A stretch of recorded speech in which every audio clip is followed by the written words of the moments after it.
You wanted the best.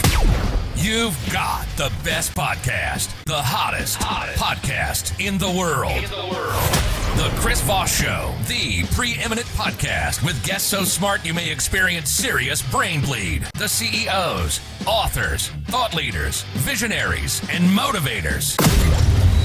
Get ready. Strap yourself in. Keep your hands, arms, and legs inside the vehicle at all times, because you're about to go on a monster education roller coaster with your brain. Now, here's your host, Chris Voss. Hi, folks. It's Voss here from thechrisvossshow.com, thechrisvossshow.com. Welcome to the big show, my family and friends. We certainly appreciate you guys being here, part of the big Chris Voss Show family, the family that loves you but doesn't judge you, at least not as harshly as that one time you really made your mom mad when you sat on the plastic couch. And we all know what that was like as 70s children. But millennials and Gen Zers are what? There you go. You never go into the living room. The living room is a showroom that waits for people to come by, if you remember that. And you're never allowed to go into the living room. Is it the living room or the family room? I always get those two. But you know the room that mom would never let you go into, but you still had to go in there and dust things. So there you go. We still love you, regardless of whether you went in there or not. As always, folks, we certainly appreciate the 5-star reviews we've been getting on the iTunes. And man, you guys just you guys touch me. And you make me, weep sometimes with joy when I hear stuff like, what a master of his craft. Chris Voss delivers such a wealth of business and engagement knowledge and delivers so many vital tips and tricks on winning communication and market message empowerment. Great content, excellent host, excellent form. And thank you very much, SK Molter.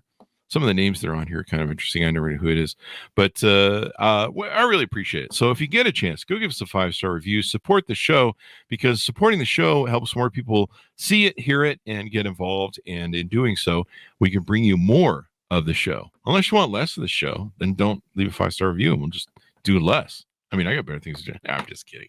Go to goodreads.com/Chris Voss, LinkedIn.com/Chris Voss, YouTube.com/Chris Voss, and Chris Voss 1 on the Tickety Talkety. As always, we have the most brilliant minds on the show who bring you things that will make you smarter, better. They'll give you the Chris Voss Show glow, as we like to say it. That's a trademark, actually. And in essence, you will become sexier all around. As you walk around life, people just be in amaze. They'll be like, holy crap, he's got the Chris Voss glow. He's just, wow, he must listen to the podcast. I must listen to it too. And as always, they are joining us on the show. We have another wonderful young lady joining us today. Annie Margarita Yang joins us on the show today. She is the author of the latest book to come out August 6, 2023. It's called The 5-Day Job Search, Proven Strategies to Answering Tough Interview Questions and Getting Multiple Job Offers. This sounds like something a lot of people should want, especially those folks over there on the LinkedInity, as they say. TikTokity, LinkedInity. It just doesn't work on LinkedIn, does it? That I can get away with TikTok. She is a game changer for millennials tired of running a never-ending financial treadmill. She is a money-saving guru with over 1 million YouTube views. And she's also written Amazon bestsellers like The 5-Day Job Search we'll be talking about today, and 1001 Ways to Save Money. That's a lot of ways to save money, and definitely we should hear about that as well. She is not a Gen Xer or from an earlier generation. Okay, boomer. She's a millennial who understands how crazy the job market and helping positive bank account status is right now. It's always good to keep that bank account positive, I hear. She gets it. She delayed dreams, struggles, and hunger for escape. But here's the thing.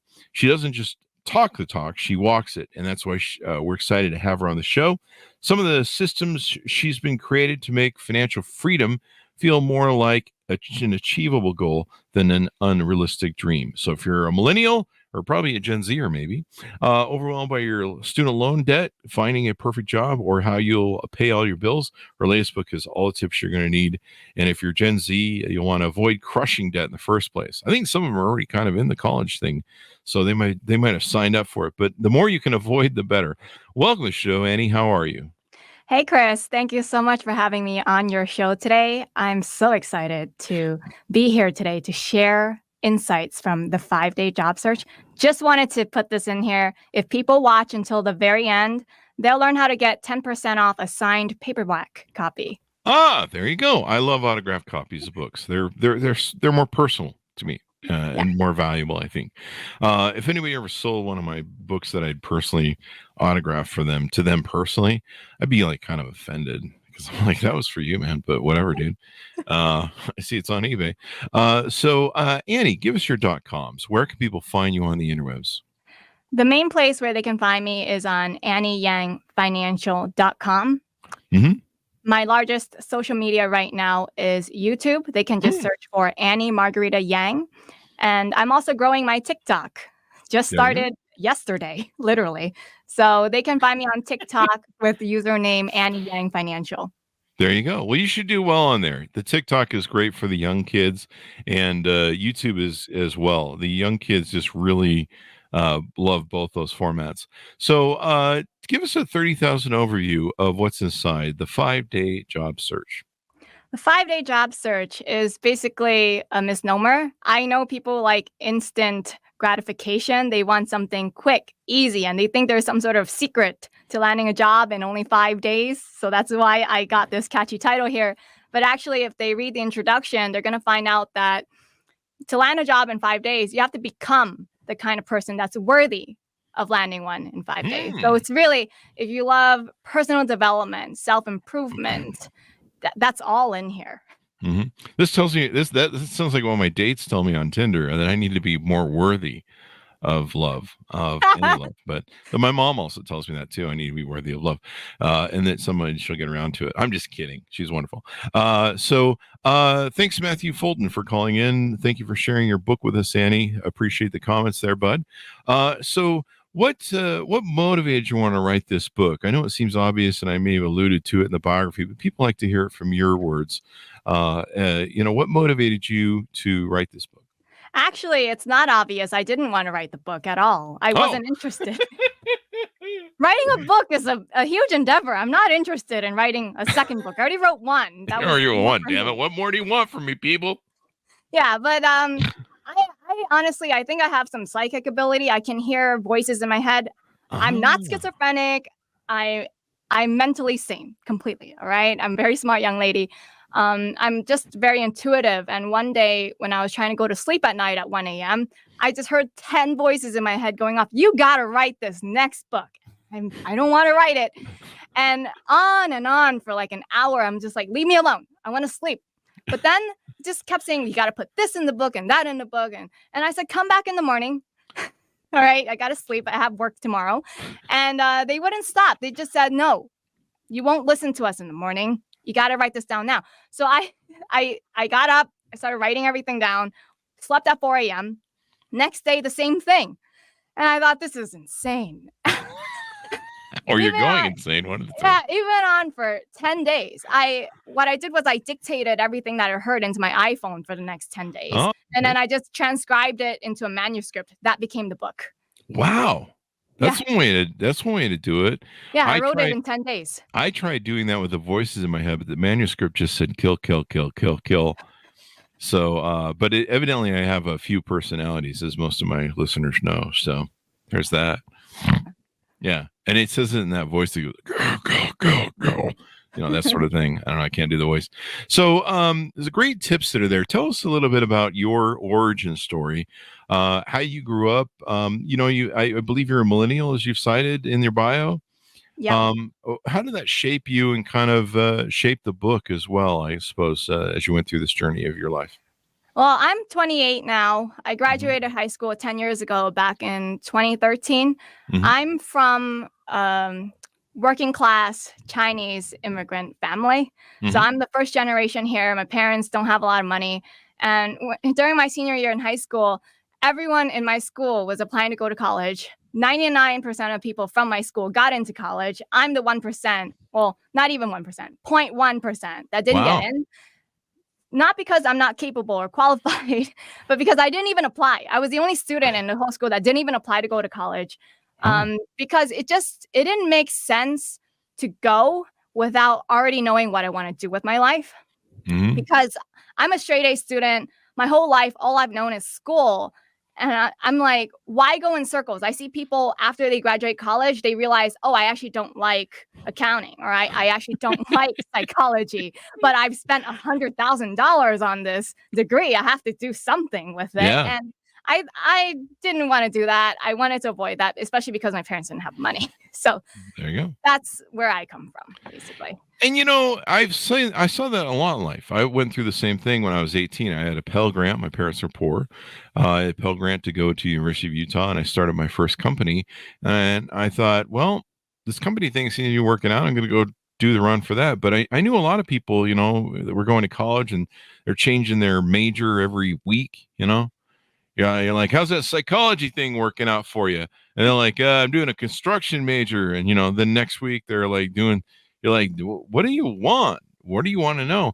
And I do know over the course of my lifetime, I've seen so many people, I've met CEOs that, what was your major in college? Ballerina. You're like, what? Some of my friends with liberal arts, and they studied drama and acting, and, they're CEOs of companies. But it's interesting that people struggle with that. And I know as the millennial generation had a lot of struggles because they were kind of born into that age of the 2008 crash and the financial nightmare and light recession that was the Great Recession, I think is what we call it. And so that kind of scarred them and kind of impeded their ability to hit the ground running a little bit, I think. Yeah, I totally agree. And that is why when I was in school in 2012, I was like looking at everything that was happening to millennials that were in college or just recently finished. I was like, this doesn't make sense. I was reading the news at the time, and every day I just couldn't stop reading about student loans because this was my future, right? And I would read about how half of the people who recently graduated college didn't even have a job, or they were underemployed, meaning they were working a job that either didn't require their degree or just wasn't related to their degree at all. Yeah. Not only that, the average student loan debt coming out at that time was $26,000, which to me was unfathomable, right? Yeah. And then now today, it's worse. It's $36,000. Yeah. And what's really awful is a lot of it just services the interest. There are people my age in their 50s that I see on Facebook, and they're like, I finally paid off my student loans. And I'm like, you've been paying that for 30 Yeah. That's actually really common. Years. Yeah, it Half is. of borrowers are over 35 years old. Really? Yeah. Wow. And the average person, get this, takes 21 years to pay off their student loans in full. Do they really? 21 years? Yeah. It's not 10 years. It's 21 years. See, I owned a mortgage company for 20 years, and I started seeing that at the tail end of it before the 2008 crisis wiped all the mortgage companies out. And I would see doctors that, they were making like $200,000 a year. They come out of med school and stuff, but their debt service on their college loans was so huge, they may as well have been living on a minimum wage income. They couldn't afford nice houses. They couldn't afford hardly anything. And I'm like, wait, you're a doctor and you get paid all this money, but all of it's going towards, loan service. And so people don't realize a lot of these things. So you wrote the book 1001 Ways, I believe, to Save Money. Correct. There you go. And so that probably was some tips at living frugal and living within your means. And now this one, the 5-day job search. And I imagine this is fairly popular on LinkedIn as well, isn't it? I actually haven't promoted it yet. I'm actually starting my marketing. I have this huge marketing plan. I plan on getting on 500 podcasts. Oh. Yeah. And share all of those podcasts with people on LinkedIn, on Instagram, on YouTube, on TikTok. So we're not there yet, but I plan to sell over 1 million copies. There you go. I love your plan, man. You've got a plan, and that's the way to do it. And I know you can with this, especially LinkedIn, because LinkedIn, the large majority of LinkedIn is job seekers or potential job seekers, and then recruiters are just all over that thing. And so that's the business place to go when people go there. So in today's digital age, how does personal branding play into job search? Okay, what people don't realize is that everyone already has a personal brand. even if you don't even have an online profile on social media, you have a personal brand online. The personal brand is the I don't have social media personal brand. I love it. If you have social media, but what you post on social media is this is what they wrote on my Starbucks cup, or this is what I ate for dinner last night. Your personal brand is this is what I ate for dinner last night. If you have AOL.com as your email address, is that a personal brand too then? Yeah. Like people instantly judge you for what you post online. So, you know the saying, you are what you eat? Well, when it comes to personal branding online and how it relates to your job search, you are what you post. Well, there you go.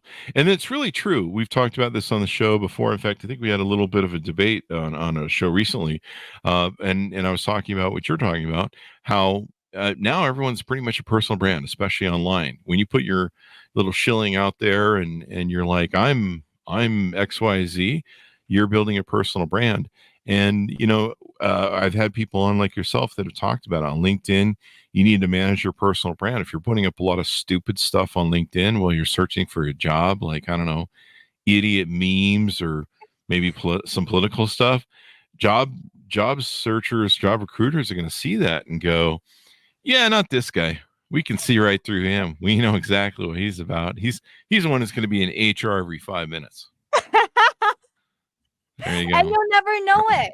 That's the thing. You'll never know it. You'll never know why they didn't reach out to you for the interview, why you didn't get the job. They just simply will ignore you. Yeah, it's like on Tinder. Like no one ever tells you they left swiped you. You just never know. So you just sit there paranoid all the time going, am I getting left swiped? I don't know. Maybe there should be a counter that says how many times you've been left swiped and right swiped on Tinder. That would be brutal, man. Do you think that millennials and Gen Zers get this more than people in the Gen X department? Like I said, we had a little bit of a debate about it the other day with somebody who didn't think that social media online accounts are branding. Do you think you guys get this more because you guys grew up in this digital age? That's not true. Okay. Yeah. I look at my friends on Facebook. I look at my connections on LinkedIn. They're not branding themselves. That's why I'm the one getting all the 5-day job searches. And they're here saying that they've been looking for a job for 6 months. They still don't have a job yet. Yeah. Because the things I see them posting online, I'm like, this has nothing to do with your work. Yeah. They're posting pictures of the family. It's nice. It's a personal Facebook. But you can't avoid the fact that when an employer is looking to hire, they want the best one for the job. And unless you're showcasing the fact that you are the best person for the job because you posted something related to your expertise, not just once, but over and over and over again to build that perception, that's not what they're going to think of you for. And I don't know if I imagine you know this, but I don't know if a lot of people know this, but there are some really heavy internet crawling software that companies are starting to use now that can hunt down, they can put in your email, your phone number, your name, and they can hunt down just about every account that you own across social media. And they can see your accounts, then they can see what you're posting. They can do like a really deep dive background check. I suppose if you've got, I don't know, some account on, I don't know, some site that you shouldn't be on or something that belies something, whatever, they're going to see it and they're going to know. Gonna find you. They're going to find and they're it. going to be like, I don't know this person for us. If you're posting stuff that's toxic or maybe isn't going to do well around the water cooler at the office, or maybe you're posting something that isn't in line with diversity and stuff like that. There's a lot of these diversity departments now. Initiatives, the DAEI, they're probably going to be like, this guy isn't going to work out. He's posting some racist stuff and things along those lines. Yeah, this reminds me of something. It's a book that I read called Likeonomics. There's 4 types of people. There's a highly competent, highly agreeable person, highly competent but a jerk. That's probably me. Wait. Then there's like the polite person but incompetent. And then there's like you're incompetent and you're a jerk. No, now, that's me right there. If you're in the last category, no one wants to hire you. But this is why I work for myself, Annie. Is the second and the third category. People would rather work with someone who's polite but incompetent than an incompetent jerk. That's So- true. That's so true. if people see the kinds of things that you're posting online are not necessary, well, I hate the word politically correct. I don't think I like to be politically correct, but just if you're the kind of person you sow divisiveness and you definitely show your anger online, just kind of like bad energy. Nobody likes bad energy. Nobody likes that injury. Nobody likes working for bad bosses. That's why people leave companies or bad environments or bad, communities and stuff like that. People don't like that. They want to do their work and they want to go home and all that good stuff. So how does personal branding differentiate a job seeker in a competitive market, and how can it elevate an individual in their niche? How can it bring us up if we're a brand? Well, first of all, if someone's looking for a job and you want to be competitive, you at least need the LinkedIn profile. It's like the new resume. The resume can only fit one page. On that one page, you can put, 3, 4 job experiences, your degree, and then some volunteer work, maybe. Yeah, That's all. whatever you want to make up. Yeah, unless you make the font so tiny that nobody can read it. I do that too. Yeah, you can't fit very much. But the LinkedIn, you can put all of your past job history that's related. And that will help you. It will give you that extra oomph because maybe you've had actually 6 experiences related to what you want to apply for, but you can't fit it all on the resume. So I feel like the LinkedIn is more of a way to showcase the rest of your background to round you out. Yeah. Not only that, you can also make your LinkedIn look very beautiful, very visually pleasing and attractive, right? Along with the bio. I think a lot of people mess the bio up because you can't put that on a resume. But on their bio, they just put some one-liner like, I'm an accountant working in the real estate industry. I'm a guy. Yeah. What they really need is something that says, this is who I am, this is what I do, this is what I'm looking for. Yeah. I find when I've hired candidates myself, and I'm looking at their resume, they don't stand out.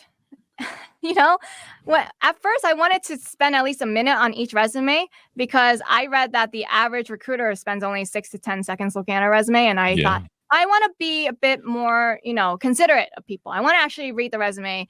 And then after doing that for a few minutes, I thought, this is pointless. I can't tell the difference between all of these applicants. If I just cross off the name from the top, I would have thought they were all the same. Wow.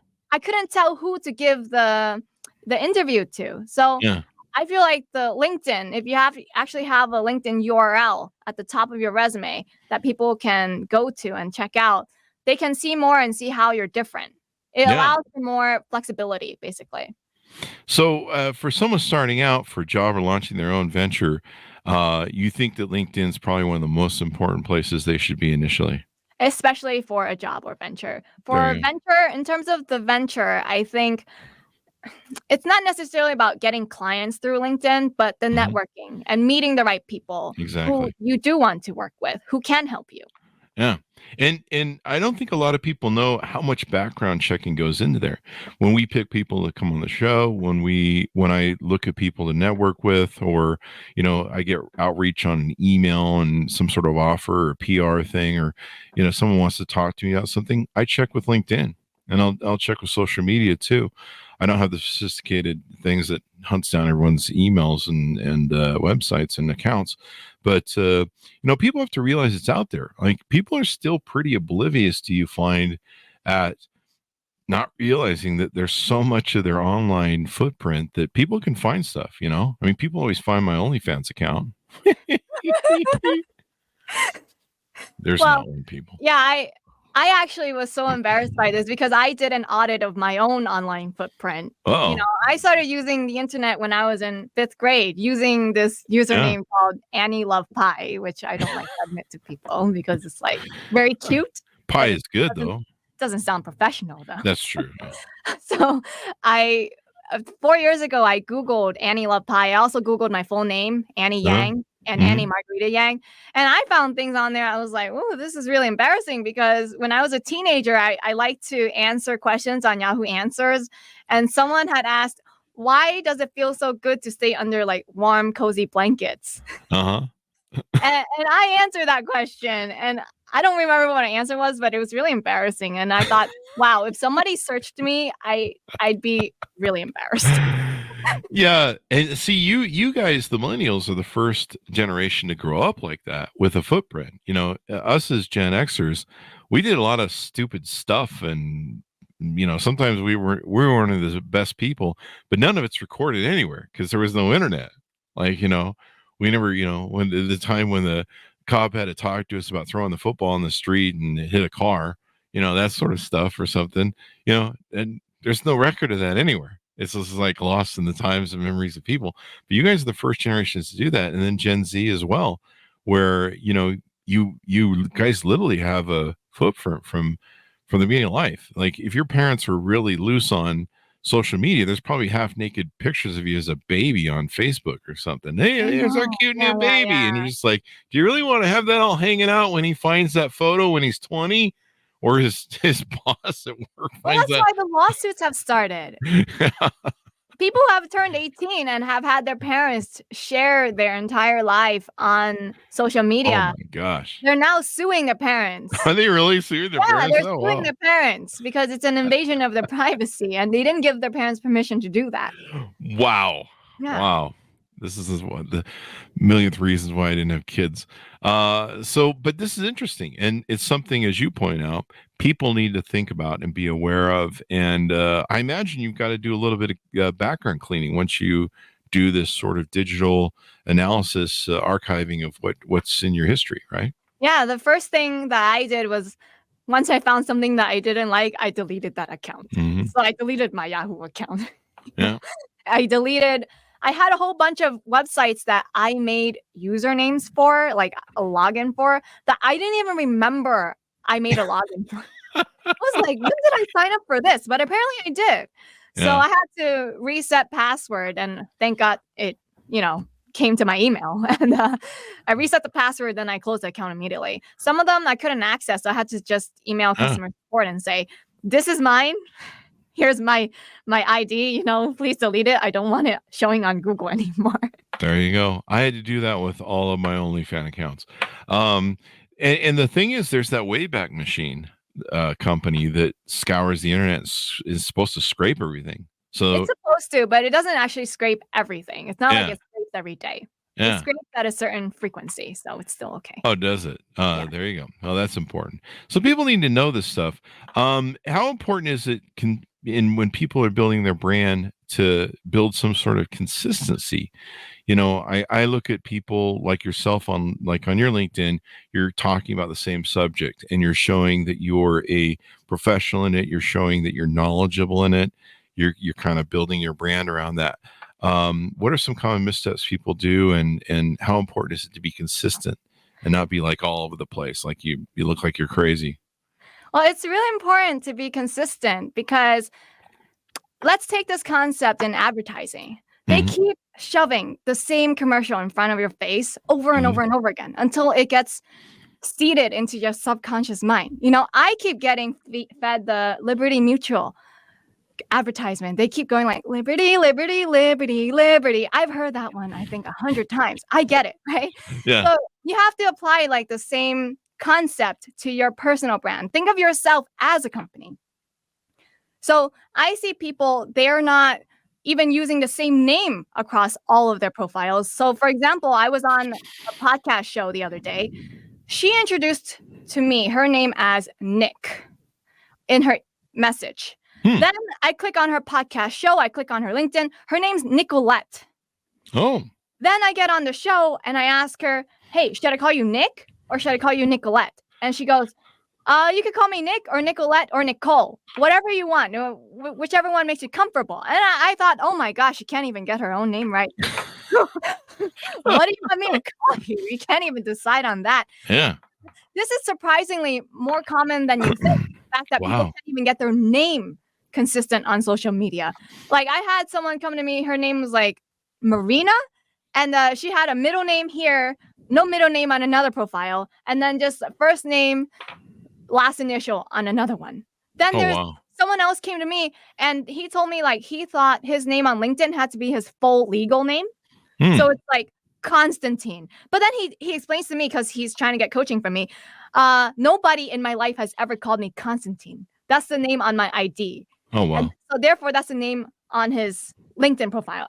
And I was like, hey, there's no LinkedIn cop checking to make sure that everything you post online is accurate. It's not about being accurate. It's about who you want to present yourself to be. That's true. So I told him, you got to use the nickname that everyone knows you by, because if you're getting called your nickname at work and then you're trying to add your colleague that you've been working with for the last 2 years and your name on LinkedIn is Constantine, they're going to be like, who on earth is that? Totally. Yeah, it's interesting how that plays out and you talk a lot about a lot of good stuff in the book. You give them a prescriptive formula on how to get their job search done and what to do. Can you tell us a little bit, tease out on that? So one of the things that I say is really important is to get the professional headshot. So what I see people putting on LinkedIn is a photo from the wedding. They think that just because a professional photographer took that picture, therefore it must be a professional headshot. Those are not the same things. Yeah. Especially if you're wearing the dress, the wedding dress. Not the dress, but for guys, it's the suit. They think that just because they dressed up with the suit and a photographer is the one who took the picture. Is he going to wear a tuxedo to work every day? Is that what's going on? Yeah. It's not the same thing. The lighting is different. The background is different. One conveys professionalism, another conveys party. They also think that an iPhone photo will work, or a selfie. I see a lot of those. No, I want people to get like an actual headshot and to look amazing in the headshot, which means that you got to book a hair appointment for the same day just before the shoot. So you get a fresh haircut so that you look your best. What I told my hairstylist was, make me look like I'm a famous celebrity. Give me that kind of look. And then you also need to get a makeup artist as well. Don't, just because you do your own makeup every day doesn't mean I do mine. Oh, you do? Well, you look great. Thank you. You're welcome. It doesn't necessarily mean that your makeup will look good for the camera. Camera makeup is completely different. It requires different application and techniques. So you should use the makeup artist that the photographer recommends that you use. And then after that, you're prepared for the shoot. So actually 80% of looking amazing in your headshot is actually all the homework before. There you go. There you go. There's a lot of work that goes into looking good. And I know there's photographers you can go to that locally. They're really good at it. And they can do your LinkedIn headshots. I think you can probably Google one anywhere. But you're right. Those professional photos make all the difference. And they know how to do the lighting just right and hide all your blemishes. I mean, that's why I wear makeup. I've got so many blemishes. It's not even funny. So there you go. So what about unique stories to tell? How can storytelling play a role in personal branding? I think what people do these days is, we have a lot of people in my generation, they have a victim mentality. Well, you're much older. Maybe you think that same. No, I do know that. Yeah. Yeah. Very well aware of that. We have a victim mentality. We like to point out what our identities are. Like, oh, I'm an Asian American, so therefore I have a glass ceiling. No, not glass ceiling. That's for women. Bamboo ceiling, right? Oh. I'm also a woman. I have a glass ceiling as well. I'm a millennial. I grew up in a time where we had the recession, and now we have all the student loan debt. Houses are expensive. We can't buy houses. It's all these like complaints, right? Mm-hmm. So I think it's great. What you can do is, I used to be that complainer. I used to complain all the time. What I did was I took those complaints and I flipped it into a story. So I said, hey, I'm just your average Asian American female millennial. Okay. I know what it's like. I've been through it myself. I understand your problems, right?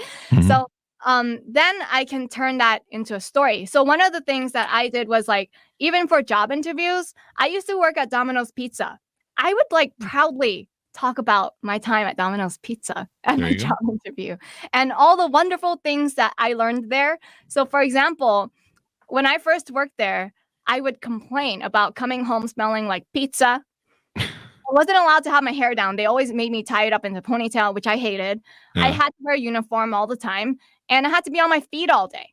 I wasn't allowed to sit down at work, and we didn't have set lunch times either. So if it was always busy, you didn't get to eat. You just have to work, But something that I learned there was to be grateful for the fact that I get to earn a living from doing something honest. Sure. Because I had a coworker who was blind.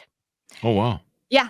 And he used to work as a sheriff. One day while driving up to a stop sign, he couldn't see anymore. He had glaucoma. And then after several surgeries, he was just permanently blind. But he said, I get disability income, but I'm a man. I want to provide for my family. So I still want to be contributing. And I want to find some sort of work that allows me to do stuff without my eyes and still be able to help my family pay the mortgage. Mm-hmm. He ended up working at Domino's Pizza, folding boxes. He folded 1,000 boxes a day. Wow. He's done that for 10 years. Wow. And he was so grateful and content. And I looked at him and I thought, how is it that I'm someone who's like perfectly able-bodied and have so much potential, and I'm here complaining about working at Domino's Pizza, but he's so happy. So from this guy, I learned how to be content, regardless of what I was doing. And I would share this story with my future employers. There you go. And as a side, why do you think your generation has that victim mentality? Is there any sort of reasons why? I honestly don't know. Maybe it's the in thing to do. Maybe it's the way for having camaraderie with other people, feeling like you're a part of something. Everyone else is saying it. I want to be part of it too. I wonder if launching you guys is most of the time going into, school and college in 2008 was a crisis point, maybe shaped some of that. I don't know.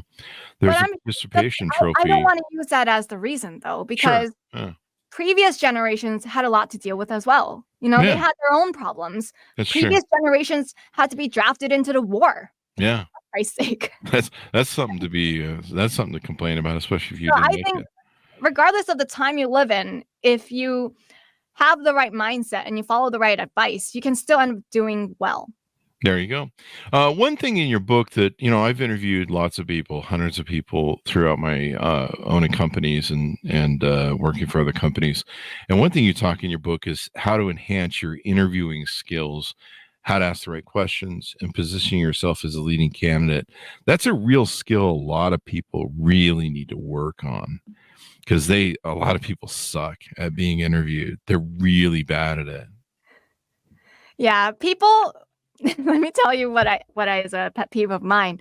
When I had candidates applying for a position that I had open, they just kept saying, I'm the best person for the job because I'm smart. I have X number of years experience doing this. And I am also a great communicator. Therefore, I have soft skills. Literally everyone said something along those lines. I'm smart, I have experience, and I'm a communicator. Wow.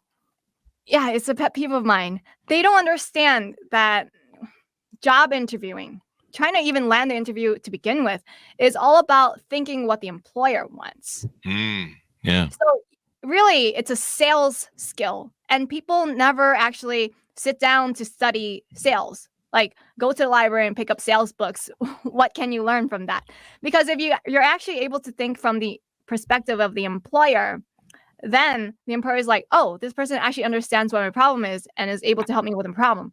They don't care how smart you are. They just want someone to solve their problem. There you go. So do people need to sit down and think, what actual skills do I bring to the table? Just showing up and being like, I'm smart and cool. Hire me. No, it's not about the skill. It's not even about the skill, because I was doing well in interviews even when I was looking for entry-level positions. I didn't have much skill. The thing is, you need to look for the problem that they were experiencing. You need to actually ask questions. Why is this position open? What are you trying to achieve? Where is the company going? What is the major thing that's on the company's mind right now that you guys just can't seem to figure out what the answer is? I would like to ask, like, why, if this position actually had a previous person working there. Like, it's not something that's just newly created. Why did the other person leave? That's a really good question. You know, I love to ask that question. I asked, why did the previous person leave? And they started saying, she was so flaky. She said she was sick. And the reason she couldn't get her work done on time was because of this illness that she had. And they had sympathy for her and they were willing to work with that. But to leave for a lunch break for 3 hours, I mean, that's not good, right? Wait, that's bad? She thought it was okay. Stop leaving for work for 3 hours. Well, this person genuinely thought it was okay. Yeah. Surprisingly. Her desk was always a mess. It was disorganized. So the moment I heard that, all I had to say was, don't worry, I got you. I'll show up to work on time and my desk will always be organized. I'll make sure that never happens again. And they were like, cool. We like that. We like her. Yeah. No, I really like this because people don't ask a lot of questions. You'll ask people, so now we've done the interview. Do you have any questions? Like, And then the worst is when they go, so how soon can I get paid after I start? Because I kind of need some money. And you're like, seriously, dude? And you know, all that good stuff. And you're just like, are you just going to get your pay and leave then? Is that how it works? But I like it. The other thing is too, asking questions to a prospective employer shows that you actually have a deep interest in the job. And maybe you've done some research like, hey, I saw that, you know, there's a couple people on your Glassdoor that has written some reviews that didn't like this. Can you tell me about, you know, maybe the environment or the culture that you have at your company? Is it, you know, positive, you know, stuff like that? Did you guys get rid of Bob, the guy everyone was complaining about on Glassdoor, et cetera, et cetera? I actually did that for really? one of my current employer. Actually, I still work a full-time job while I'm selling this book. Mm-hmm. So when I was applying for jobs, he offered me an interview. I wanted to do my research before doing the interview. So he's it's a really small business. So he doesn't post much online. Can't find very much. But what I could find online was 1-star reviews on Google. So people were complaining. They didn't give me my security deposit back. They like to steal security deposits. So I went into the interview and I said, hey, listen, I tried to find as much as possible about your company. Mm-hmm. All I could really find were these complaints from tenants. Wow. Can you explain? Is it really as bad as what these people make it out to be? Are you really stealing money? You know? And then he was like, the most vocal people always complain online. When you do something well, people don't actually, you know, go out of their way to give you a 5-star review. Yeah, they don't. It's only the people that complain. But you know, the other thing that people tell me is they go, "Well, Chris, you're complaining, and we don't get many complaints about things." I'm like, "That's because no one takes the time." Mm-hmm. And so sometimes it's a very valid dipstick when you get a complaint. I mean, that's what I've learned in business. Yeah. Yeah. But it shows that you've done the research, like you say. It shows that you have a real interest in the job. You're not looking for a job. You're looking for possibly a career. Yeah, and you want to go into this interview acting like you have options. Like, I don't need to be here. Yeah. I really don't need to be here. I chose to be here today to interview with you. Yeah, just don't say it out loud, right? I know, but it's this attitude, certain attitude and energy that just says, I want to be here. Mm-hmm. I want to learn more. Mm-hmm. So that's the kind of approach I took with that guy when I was like, listen, these 1-star reviews you've got on Google, they're a problem. I have options. I don't want to be here. You know, if it's really as toxic or as bad as what people say, I don't want that associated with my reputation. I'm here trying to build up a stellar reputation. I'd rather work for a company that does have a stellar reputation. So please. Yeah, you don't want to be someplace where, I mean, I remember years ago, this is before the internet, but years ago, I went to work at a car dealership leasing company that bought and sold cars from dealerships to, you know, they found buyers and they say, hey, what car do you want? We'll have it shipped in and get you the exact car you want. And I went to work for them for a few months. And one day the TV news channel showed up on the front lawn. And we're asking for the owner, and we're like, what's going on? Turns out they've been kiting the contracts and all sorts of stuff in the back room with not paying bills. and for maintenance, stuff I didn't know about. I was just some sales and, got a job there, but it was kind of embarrassing because you're like, I don't want this on my resume. It was all over the news and stuff. And so, yeah, I mean, it's, I've read some Glassdoor reviews, and you can read some of them. You could be like, there's a really toxic CEO or manager over there. Like, I just know it. You just tell, like, everybody is complaining, and it's always this one guy. But no, you're right. It shows an interest in the job. It shows you're just not looking for I need a job, eh? I've been on work for a while. I need some money. I'll do anything. That's the one thing I used to hate hearing in an interview. I'll do anything. You're like, wow, dude. Okay, so you don't care what job we give you, man. You just want a job. You don't want a career, and no company wants that. I like how you are interviewing their employer, because it shows so much when you start asking the employer about the job, and you show a unique interest in it, because, like, wow, this person really wants this particular job or this thing, or they want to work for our company, and it makes you feel very special and personalized as well. What are some things we haven't talked about in the book you'd like to tease off to people to get them to go pick it up? I would like to tell people they got to apply to 50 jobs a day. Oh, wow. I don't think that's a lot. When I was doing my 5-day job search, so I landed an accounting job with no accounting degree for 3 job searches in a row. I did it all in under 5 days. People think this is not possible, but no accounting degree, and got an accounting job, 5 days. My secret is I applied to 50 jobs a day. Wow. A week.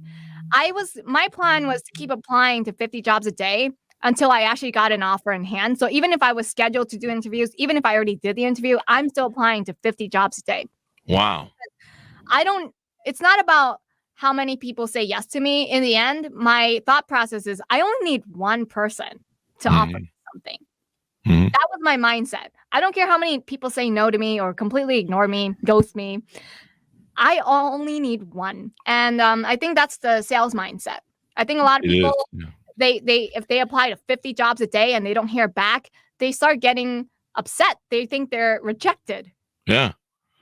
And then they go into this downward spiral, like, oh, I'm not good enough. I'm not worthy. I don't have confidence. People don't like me.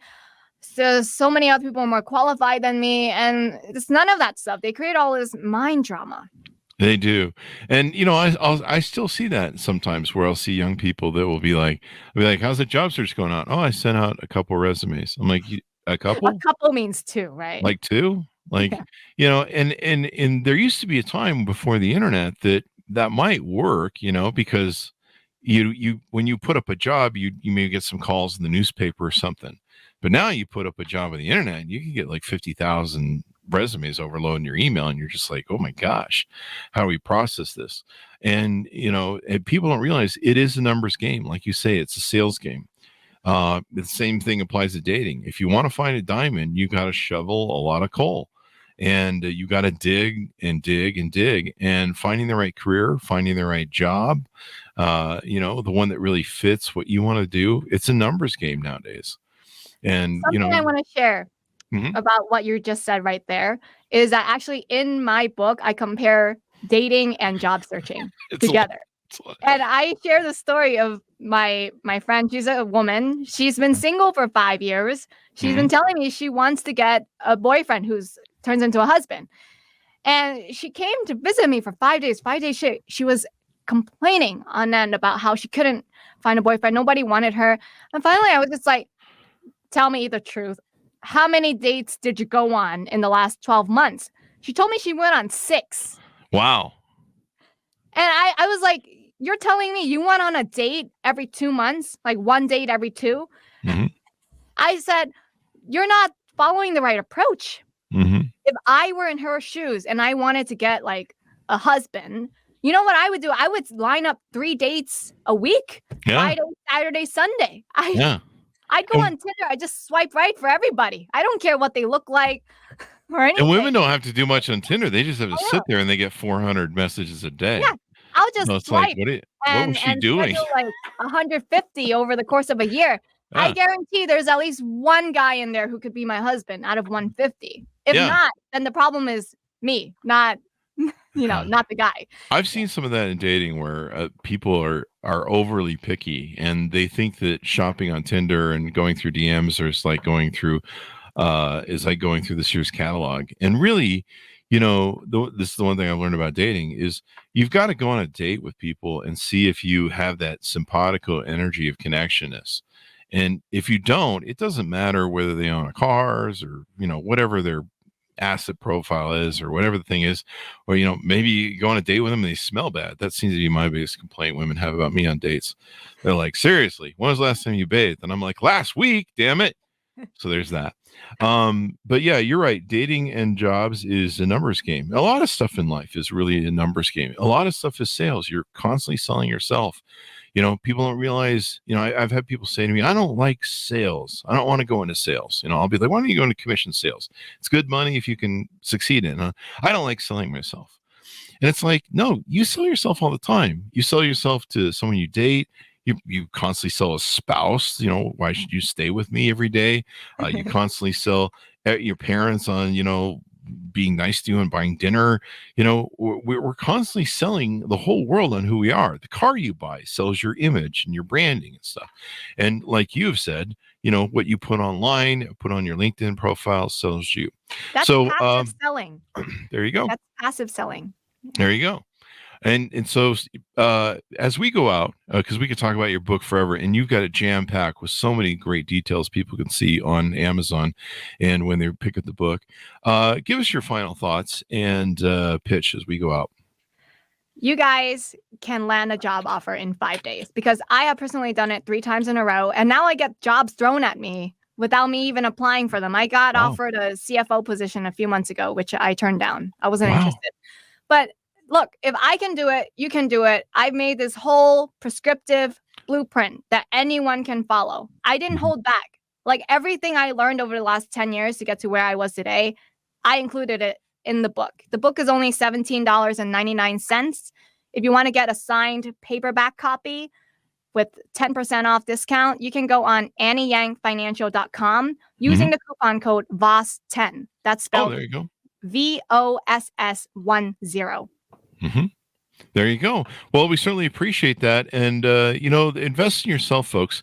And I know 5 days seems like, well, get a job in 5 days. But if you're sending 50 emails or 50 applications every day, that's 250 by the end of 5-day search. So there you go. I mean, you've got to be able to get an interview out of there somewhere. So the proof is in the numbers. It's a numbers game. Everything in life is a numbers game when people really come down to it. Thank you very much, Annie, for coming on the show. We really appreciate it. It's been fun and informative. Thank you so much, Chris. You're really funny. I really. There you go. I try to be. I'm either stupid or funny or both. There you go. For 15 years, my audience has been like, yeah, he's stupid, but he's kind of funny too. So there you go. Order the book, folks, wherever fine books are sold. You can go to Amazon or other places. The 5-Day Job Search, proven strategies for answering tough interview questions and getting multiple job offers, available on August 6, 2023 from Annie Margarita Yang. And give this to all those friends who still have their kids living in their basement. One thing about millennials and Gen Zers is that they take longer to leave. This might be a great gift during the holidays that are coming up. Buy them for everyone who's got that kid who still hasn't left home, to see if you can get them out of their parents' basement. Stuff like that. So there you go. Some fun. Or not, I don't know. Some people like their kids that much. I don't know why. I've seen their kids. Anyway, guys, thanks for tuning in. Go to goodreads.com/Chris Voss, youtube.com/Chris Voss, linkedin.com/Chris Voss. And you'll probably see this on the LinkedIn newsletter. So you subscribe to that as well. Because LinkedIn is huge over there. Chris Voss 1 on the tickety-talkety for the kids. Thanks for tuning in. Be good to each other. Stay safe. And we'll see you guys next time.